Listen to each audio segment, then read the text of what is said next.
మీరు తిరిగే క్రమంలో డిండి ప్రాజెక్ట్ దీని మీద శాసనసభలో కూడా కొంత గందరగోళమైన పరిస్థితులు అంటే ప్రతిపక్షాలకు సంబంధించినటువంటి డిండి పాలమూరు రంగారెడ్డి ప్రాజెక్టులకు సంబంధించిన ఒక అంశం అయితే లేవనెత్తారు.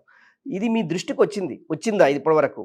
డిండి ప్రాజెక్ట్ సంబంధించింది. చాలామంది రైతులు ఇందులో భూమి కోల్పోయి వాళ్ళకు నష్టపరిహారం ఇంతవరకు పరిహారం అందలేదు అనే అంశము. దీని మీద అక్కడ ఉన్నటువంటి మీ కాన్స్టిట్యున్సీలో ఉన్నటువంటి రైతులకు మీరు ఎలాంటి సమాధానం చెప్తారు? ఏదైతే డిండి ఎత్తిపోతల పథకం ఉందో ఇది చాలా రోజుల నుంచి నడుస్తుంది, చాలా ఏండ్ల నుంచి నడుస్తుంది. మొట్టమొదటగా ఇది లేవనెత్తింది కాంగ్రెస్ పార్టీ జైపాల్ రెడ్డి గారు అప్పుడు పార్లమెంట్లో. చాలామందికి ఒకసారి చూడండి, అది కూడా మళ్ళీ ఏం చేసినా కాంగ్రెస్ పార్టీయే. ఇప్పుడున్న ప్రస్తుతం ప్రభుత్వం కొత్తగా బంగారు తెలంగాణ అని వచ్చిన తెలంగాణ రాష్ట్ర సమితి ఇప్పుడు భారత రాష్ట్ర సమితి అయింది. వాళ్ళు పేరు మార్చుకున్నారు అంతే. కానీ ఏదైతే ఉందో చిత్తశుద్ధి, మేమేమంటున్నాం, కాళేశ్వరం 3.5 ఏళ్ళలో కట్టినాం. అదే పాలమూరు రంగారెడ్డి 9 ఏళ్ళైనా కాలే. ఇప్పుడు ట్రయల్ రన్ మొదటి స్టేజ్ మొదటి పంపుది ఉంది అని అంటున్నారు. ఈ మంత్ ఎండ్ 31వ తారీఖు నాడు అవుతుంది అనేది లేదు ఇంకా. అంటే చూడు, అంటే ఒక నిర్లక్ష్యం చూడు. సేమ్ తెలంగాణ ఒక సైడు ఉన్న తెలంగాణ వాసులందరికీ మీరు కాళేశ్వరం, మీ సైడ్ ఉన్న గజ్వేల్ కానీ సిద్దిపేట కానీ సిరిసిల్ల కానీ మిగతా జిల్లాల్లో ఉన్న వాళ్ళకు కానీ అటు సైడ్ కాళేశ్వరం నీళ్ళు, గోదావరి నీళ్ళు అయితే వచ్చినాయి. ఇది కొట్టిన 3.5 ఏళ్ళ 4.5 ఏళ్ళ వరల్డ్ రికార్డు, ప్రపంచం రికార్డు సాధించిన ప్రాజెక్ట్ ఎత్తిపోతల పథకం ఏది లేదని well. But at the same time 9.5 ఏళ్ళుగా ఉన్న పాలమూరు రంగారెడ్డిది అన్నే ఉన్నది. అంటే ఇప్పటి వరకు ట్రయల్ రన్ కాలేదంటే మీరు ఆలోచన చేయండి, దేనికి కాలేదు. మొన్న పర్యావరణ సంబంధించిన దానికి అనుమతులు లభించినాయని వేసారు. అరే అంటే ఎట్ ది సేమ్ అక్కడ నీకు అడవులు ఉన్నాయి, ఇక్కడ కూడా ఉన్నాయి. సో అక్కడ 3.5 ఏళ్ళు అయిపోతుంది, ఇక్కడ 9.5 ఏళ్ళైనా కాదు. ఈ యొక్క సవతి తల్లి ప్రేమ తెలంగాణలో ఒక ప్రాంతానికి ఎందుకు అనేది మన సీఎం గారికి మనం సూటిగా అడిగే క్వశ్చన్ ఇది. అండ్ భూ నిర్వాసితులు ఏదైతే డిండి కాలంలో చాలామంది రైతులు నిన్న మొన్నటి వరకు వాళ్ళకు నష్టపరిహారం అందలేని మాట వాస్తవం. రీసెంట్గానే కొంతమంది రైతులకు వాళ్ళ అకౌంట్లలో డబ్బులు వచ్చినాయి, ఇంకా చాలామంది రైతులకు రాలే. ఎట్ ది సేమ్ టైం అది ప్రాపర్గా కంప్లీటే కాలే అది. ఎందుకంటే మొత్తం ఎక్కడక్కడ తొమ్మి పెట్టిర్రు, దానికి డిస్ట్రిబ్యూటరీస్ వేయలేదు, ప్రాపర్ లైనింగ్ కొట్టలేదు. సో వాటర్ స్టాగ్నేట్ అయ్యి వెనక బ్యాక్ సైడ్ కొట్టుకొని కొట్టి పొలాలన్నీ కింద మీద అవుతున్నాయి. వాటర్ వచ్చుడో ఒక సంతోషం ఉంది, ఎట్ ది సేమ్ టైం వాడుకుంటలేము, అది పొలాలన్నీ అన్నీ ఖరాబ్ చేస్తుంది అనేది ఒక బాధ ఉంది. అధికార పార్టీ బీఆర్ఎస్కు ఒక అస్త్రంగా మారింది కరెంటు కష్టాలు కాంగ్రెస్కు ఎంటాడుతున్నాయనేది. ఇప్పుడు అధికారంలోకి పక్కన ఉన్నటువంటి కర్ణాటక రాష్ట్రంలో ఇప్పటికీ కరెంటు కోతలతోటి సతమతం అవుతున్నారు. రేవంత్ రెడ్డి కూడా 3 గంటలు ఇస్తే కరెంటు సరిపోతనేసి ఒక మాట ఏదైతే ఉందో దీని మీద కాంగ్రెస్ ఎంటాడుతూనే ఉంది. రెగ్యులర్గా కాంగ్రెస్ పదే ఇది ఒక అస్త్రంగా తయారైంది. దీన్ని ఎలా ఎదుర్కోబోతారు? చూడండి, ఇక్కడ రేవంత్ రెడ్డి గారు అమెరికా పర్యటనలో ఉన్నప్పుడు అక్కడ జరిగిన ఈ యొక్క కన్వర్జేషన్లో లైవ్లో నేను కూడా ఉన్నా. సో ఆ యొక్క తానా మహాసభలోకి వెళ్ళిన వ్యక్తులలో నేను ఒకరిని. సో ఆయన ఇట్లనే ఒక అతను వచ్చేసి ఈ విధంగా మీరు ఎట్లా ఈ యొక్క పాలసీస్ ఎలా ఉండబోతున్నాయి, ఎందుకంటే రేపు పొద్దుగాల తెలంగాణ తీసుకొచ్చిన ఈ యొక్క పథకాలు మీరు కంటిన్యూ చేస్తారా లేదా అన్న సందర్భంలో వచ్చిన దాంట్లో ఆయన చెప్పింది ఏంటి అంటే 24 గంటలు కరెంటు అన్నారు. 24 గంటలు కరెంట్ ఏడొస్తుంది అనేది మాకు భువనగిరి ఎంపీ కోమటిరెడ్డి వెంకటరెడ్డి గారు మీకు సాక్ష్యాలతో చూపించిండు. 11 గంటలే వస్తున్నది, ఆయననే చెప్పారు కదా. అన్ని దాదాపుగా పరిస్థితి ఎక్కడ 24 గంటలు లేదు మొట్టమొదటిది. రెండోది ఆయన 3 గంటలు అనే మాట వాస్తవం కాదు. 3 గంటలు ఎలా చెప్పాడంటే 3 ఎకరాల ఉన్న రైతుకు ఒకవేళ పొలం చేసినట్టయితే 3 గంటలు క్వాలిటీ కరెంట్ ఇస్తే కంటిన్యూస్గా అది పాడుతుంది. ఆయన పేరు చెప్పి 24 గంటల ఉచిత కరెంట్ అని ఎందుకు చెప్తున్నావు? అది కరెక్ట్ కాదు కదా. వాళ్ళు కట్ పేస్ట్ చేసేసిన మాట వాస్తవం. అది కంప్లీట్ కన్వర్జేషన్ అంటే ఆయన మాట్లాడిన సందర్భం ముందు కానీ వెనుక కానీ వింటే అది అర్థమవుతుంది. దాన్ని వాళ్ళు ఒక ప్రచారానికి ఇంకోటి లేదు కదా, వాళ్ళకు కట్ పేస్ట్ చేసి వేసుకొని 3 గంటలు కాంగ్రెస్కి 3 వస్తే 3 గంటలే, కాకపోతే ఇప్పుడు కారు ఇప్పుడు ఉన్నది తెరాస 3 పంటలు ఇస్తుంది అనేది బోర్డులో అది వాల్ పెయింటింగ్స్ అని వాల్ రైటింగ్స్ అని కొట్టిస్తారు. కానీ వాస్తవము ఏంది ఇక్కడ 24 గంటలు ఉచిత కరెంట్ అని చెప్పి సబ్సిడీలు తీసుకొని ఒక 50,000 కోట్లు అక్కడ నష్టాలలో చేసిన ప్రభుత్వం ఏదైతే ఉందో అది తెలంగాణ ప్రభుత్వం అని చెప్పే సందర్భంలో వీళ్ళు ఆ ఒక్కటి తీసుకొని వేసిండాడ. మీరు ఇప్పుడు పర్యటిస్తున్నారు ఇది కల్వకుర్తి కాన్స్టిట్యున్సీలో, ఇలాంటి సందర్భం ఇప్పుడు ఎదురైంది రైతుల నుండి? ఇప్పుడు అంటే 3 గంటలే ఇస్తారంట అంటే రైతులు చాలా తెలివిమంతులు, వాళ్ళకి అర్థమవుతుంది. ఎప్పుడైనా గుర్తు పెట్టుకోండి, ఉచిత కరెంటు ఎవరు స్టార్ట్ చేసిరు స్కీమ్? ఏ ప్రభుత్వం? కాంగ్రెస్. అంటే వాళ్ళకు ఒక నమ్మకం ఉంది, ఈయన డబుల్ బెడ్రూమ్ ఇస్తా అన్నాడు. ఒక్క బెడ్రూమ్ కాదు, డబుల్, అల్లుడు వస్తే ఎడవండాలి, అది వస్తే ఎడవండాలి, ఈడొస్తే ఎడవండాలి అన్నాడు. ఇందిరమ్మ ఇచ్చిన ఇండ్లు తప్ప కొన్ని ప్లేస్లలో ఇప్పటి వరకు మా సైడ్ అయితే ఒక్క ఇల్లు రాలే, ఒక్కటంటే ఒక్కటి రాలే. కల్వకుర్తి నియోజకవర్గంలో ఈ యొక్క తెలంగాణ పాలనలో 9.5 సంవత్సరంలో ఒక్క పేదవానికి, ఒక్క అర్హుడైన పేదవానికి ఒక ఇల్లు రాలే. అడగండి స్థానిక ఎమ్మెల్యేని, కొన్ని వందల సార్లు అడిగినరు, ఏమైంది ఇల్లు రాలే. మొన్న డబుల్ బెడ్రూమ్ ఇల్లు కల్వకుర్తి మున్సిపాలిటీలో 240 ఇండ్లకి ఫైనల్గా అన్ని రకాలుగా ఇబ్బందులు ఎదుర్కొన్న తర్వాత లాటరీ చేసి తీస్తే అందులో కూడా అవకతవకలు జరిగినాయి. కొంతమందికి ఇల్లు ఉన్న వాళ్ళకి మళ్ళీ ఇల్లు వచ్చింది అనే అపవాదు ఉంది, అది కూడా ఉంది. సో ప్రాపర్గా వాళ్ళు ఒక క్లారిటీగా ఒక బ్యాక్గ్రౌండ్ చెక్ అనేది లబ్ధిదారుడికి, నిజమైన లబ్ధిదారుడికి ఎవరనేది వాళ్ళు చూడలేదు అనేది క్లారిటీగా తెలుస్తుంది కదా.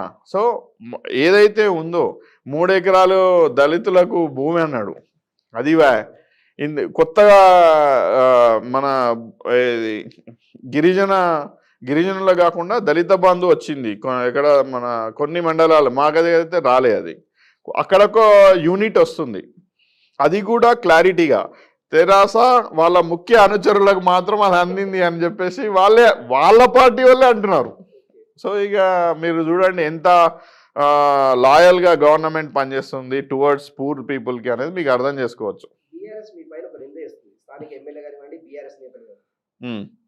సుంకిరెడ్డి రాఘవేందర్ రెడ్డి గారు అమెరికాలో డబ్బులు బాగా సంపాదించి అక్కడ ట్యాక్స్ ఎగ్గొట్టడానికి వచ్చేసి ఇక్కడ సేవా కార్యక్రమాలు చేస్తున్నారు ఒక అభియోగం అయితే మీ పైన ఇచ్చారు. దీన్ని ఏ విధంగా మీరు తీసుకుంటారు? సుంకిరెడ్డి రాఘవేందర్ రెడ్డి ఉద్యోగం చేసిండు.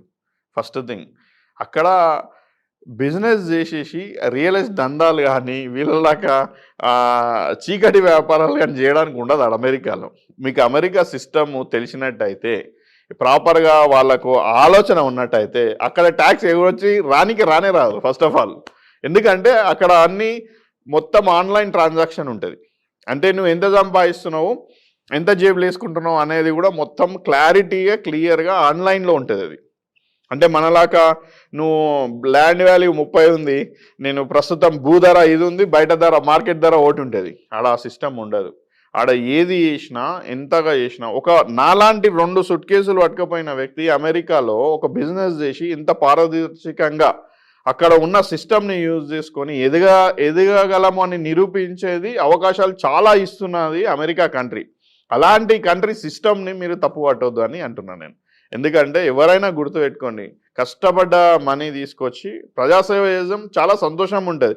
సంపాదించినది ఇప్పుడు ఈడ ల్యాండ్ గ్రాబర్స్ కానీ, ఇసుక దందా చేసేవాళ్ళు, మాఫియా, నిన్నమన్న ఇక్కడ ఉన్న ప్రజానాయకుల మీద, దాదాపు మెజారిటీ యొక్క ప్రజాప్రతినిధుల మీద ఒక అభియోగం ఏంది, రియల్ ఎస్టేట్ దందాలు చేస్తారు, ఇది చేస్తారు, ప్రాపర్గా ఉండలేదు అని చెప్తారు. కానీ ఒక మంచిగా ఒక వెల్ ఎడ్యుకేటెడ్ పర్సన్ ఒక సిస్టమ్ని ఫాలో అయ్యి, నేను అమెరికా వెళ్ళి అక్కడ ఉన్న దాంట్లో ఎక్సెల్ అయ్యి అక్కడ సంపాదించుకున్న సొంత మనీని నేను ఇక్కడ తెచ్చుకోవాలన్నా అది ట్యాక్స్ పెయిడ్ మనీ కదా.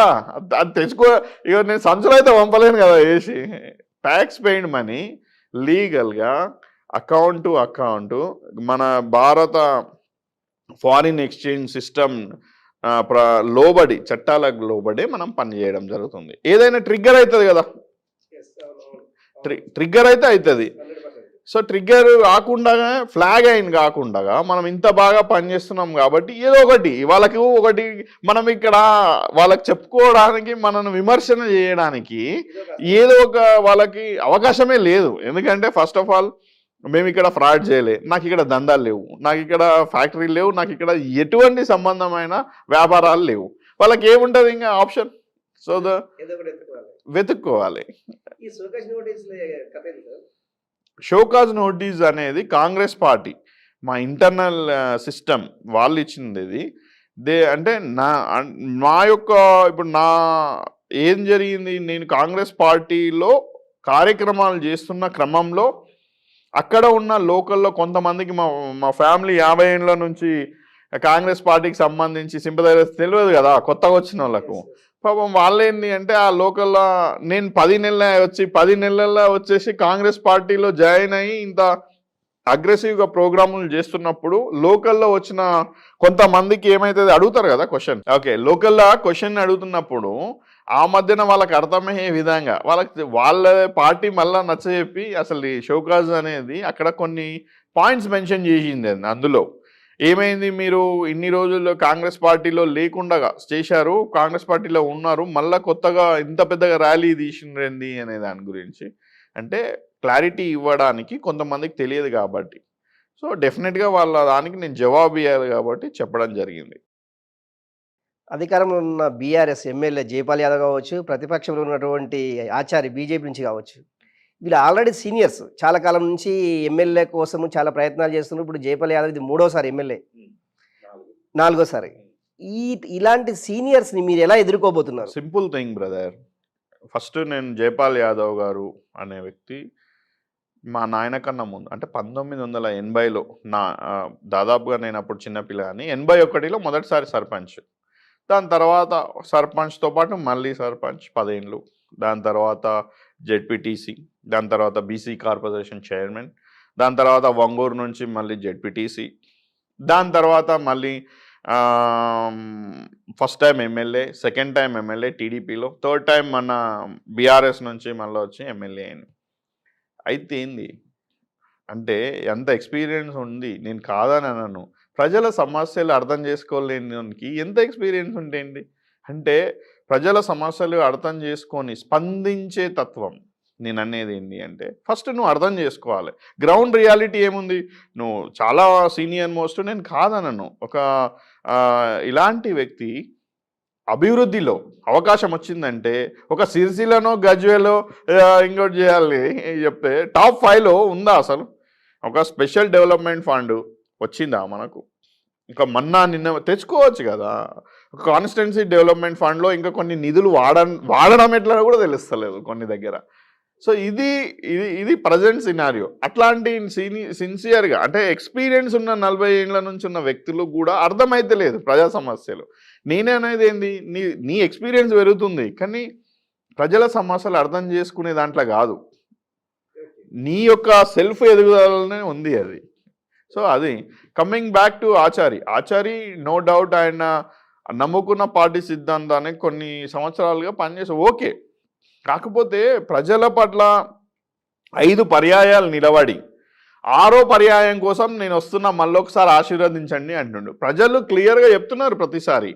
ఓకే, ప్రతిసారి ఆయన ఓటింగ్ పర్సంటేజ్ పెంచుకోవచ్చు కానీ ఆయన విన్నింగ్ కావాల్సిన పర్సంటేజ్ మాత్రం దక్కడం లేదు. రెండోది ఆయన దీనిలో బీసీ కార్పొరేషన్ చైర్మన్ ఉన్నాడు మొన్నటి వరకు ఆయన కూడా. సో ఆయన మీద ప్రధానమైన ఒకటి విమర్శలు ఎదుర్కొంటుండే ఏంటంటే లోకల్లో ఉన్న బీసీ సంక్షేమం దానికి కానీ ఎటువంటి అభివృద్ధి జరగలేదు అనేది బహిరంగంగా పేపర్లో వచ్చినది వాస్తవం.